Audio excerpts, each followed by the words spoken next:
Hi மக்களே, welcome to Coimbatore cooking. வாங்க நம்ம இன்னைக்கு சூப்பரான மாதுளை எலுமிச்சம்பழ சாதம் எப்படி செய்கிறதுன்னு பார்க்கலாம். அதுக்கு என்னென்ன வேணும்னா, ஒரு பவுல் ரைஸ் உதிரி உதிரியாக வேக வச்சு எடுத்துக்கோங்க. மாதுளை கொஞ்சம், மாதுளையை கொஞ்சம் அரைச்சி அதோட ஜூஸ் கொஞ்சம் எடுத்து வச்சுக்கோங்க. லெமன் ஒரு பழம் மொத்தமாக பிழிஞ்சு எடுத்து வச்சுக்கோங்க, கொட்டையெல்லாம் நீக்கிட்டு. அப்புறம் கொஞ்சம் வெள்ளை சர்க்கரை, உப்பு, அப்புறம் கொஞ்சம் பெருங்காயத்தூள், கருவேப்பிள்ளை கொஞ்சம், இஞ்சி கொஞ்சம் வேணும். அப்புறம் தாளிக்கிறதுக்கு எண்ணெய், கடுகு, கொஞ்சம் உளுத்தம்பருப்பு அண்ட் மஞ்சத்தூள், இவ்வளோ தான் நமக்கு தேவைப்படும். இதை வச்சுட்டு சூப்பரான மாதுளை எலுமிச்சம்பழம் ரைஸ் எப்படி செய்கிறதுன்னு இப்போ உங்களுக்கு நான் காமிச்சு தரேன். நீங்களும் ட்ரை பண்ணி பாருங்கள். வாங்க மாதுளை சாதம் எப்படி செய்கிறதுன்னு பார்க்கலாம். இப்போ அடுப்பு ஆன் பண்ணியாச்சு. ஸ்டவ் சிம்லேயே இருக்கட்டும்.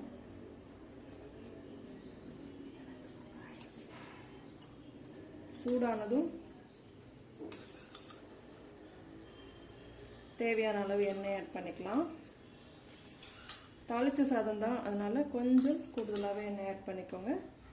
அப்போ தான் சாப்பிட்றதுக்கு ரொம்ப ட்ரையாக இல்லாமல் இருக்கும். ஓகே,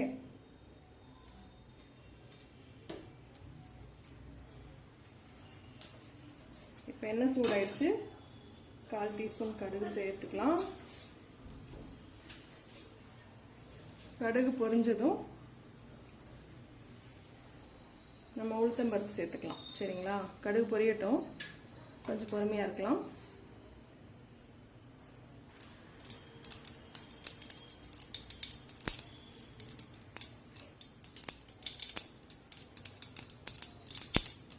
கடுகு பொரிஞ்சதும் 1/2 டீஸ்பூன் உளுத்தம்பருப்பு ஆட் பண்ணிக்கிறேன்.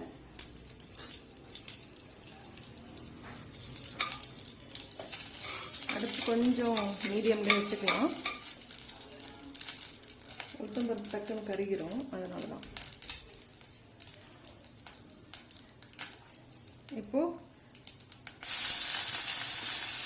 இஞ்சி துருவி எடுத்துருக்கோம், அது இதில் ஆட் பண்ணியாச்சு. கூடவே கருவேப்பிலையும் ஆட் பண்ணிட்டேன். இதை கொஞ்சம் நம்ம கலக்கலாம்.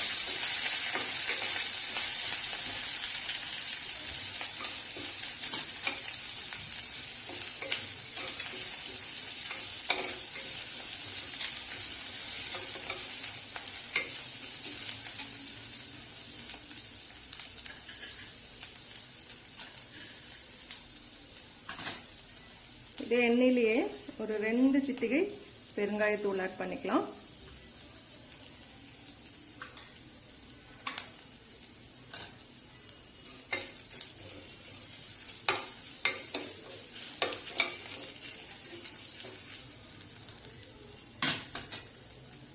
இப்போ மாதுளைய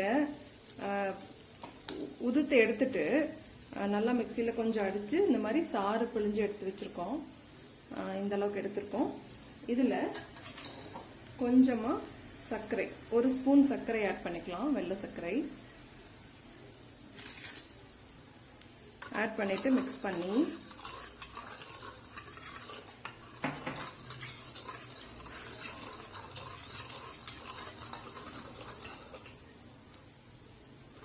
இதில் ஊற்றிடலாம். ஓகே,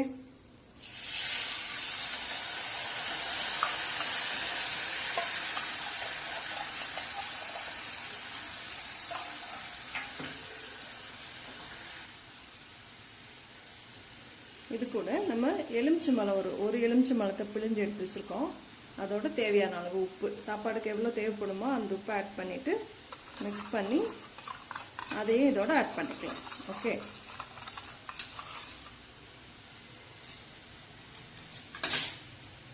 இப்போது எலுமிச்சம்பழமும் உப்பு சேர்த்துட்டு அதையும் இதோட ஆட் பண்ணியாச்சு.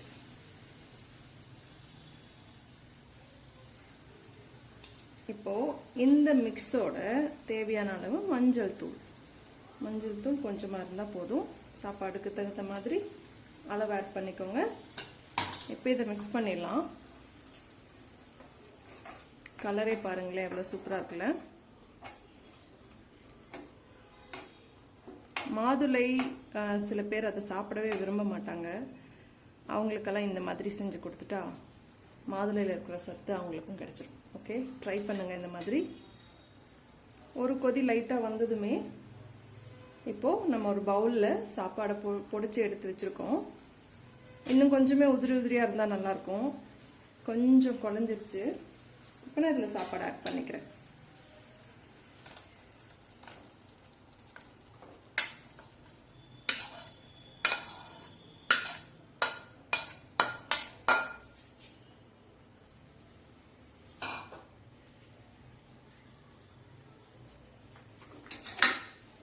இப்போ இதை இப்படி கலக்கிடலாம்.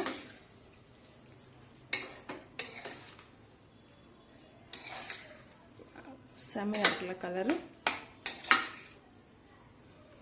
அந்த இஞ்சியோட ஃப்ராக்ரன்ஸ் வருது இப்படி கலக்கும் போதே சூப்பராக.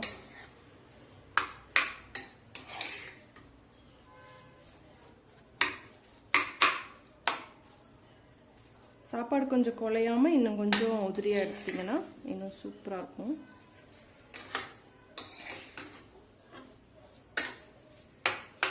இந்த மாதிரி நல்லா கலக்கி கொடுத்துருவோம். ஓகேவா?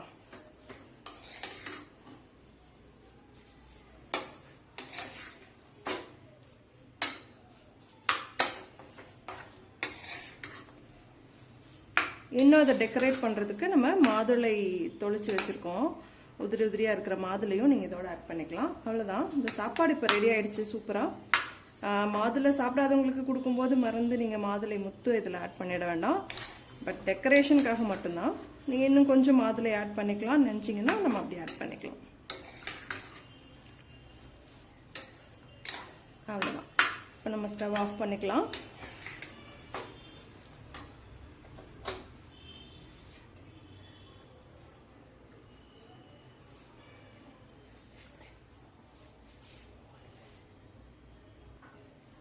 இப்போ நம்ம தாளிச்சிருக்கிற மாதுளை சாதத்தை வேற ஒரு பவுலில் மாற்றி எடுத்துக்கலாம்.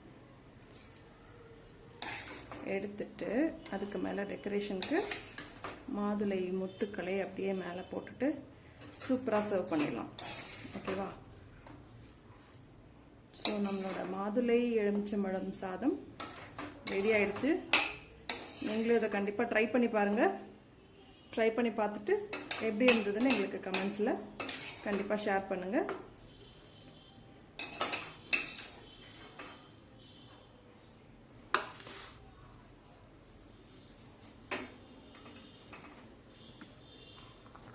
இப்போது அழகாக நம்ம மாதுளை இப்படி டெக்கரேட் பண்ணுறதுக்காக மேலே ஆட் பண்ணிக்கலாம். நீங்கள் சர்வ் பண்ணுறதுக்கு இப்படி கொண்டு போகும்போது பார்க்கவே அழகாக இருக்கும். ஸோ இது மேலே இந்த மாதிரி ஸ்ப்ரெட் பண்ணிவிட்டு சூப்பராக சர்வ் பண்ணலாம். நீங்கள் வீட்டுக்கு யாராவது ரிலேட்டிவ்ஸ் வந்திருக்காங்க அப்படின்னா கூட இந்த மாதிரி டிஃப்ரெண்ட்டான ஒரு சாதம் செஞ்சு ஸ்பெஷலாக உங்களுக்கு சர்வ் பண்ணிங்கன்னா ஹாப்பியாக இருப்பாங்க. அதே மாதிரி சூப்பராக ஹெல்தியான ஃபுட்டாகவும் இருக்கும். ஸோ கண்டிப்பாக இதை ட்ரை பண்ணி பாருங்கள். எப்படி இருந்தது, இன்னும் என்ன இம்ப்ரூவ் பண்ணலாம் அப்படிங்கிறத எங்களுக்கு கமெண்ட்ஸில் ஷேர் பண்ணுங்கள். தேங்க்யூ ஸோ மச் ஃபார் வாட்சிங். பை.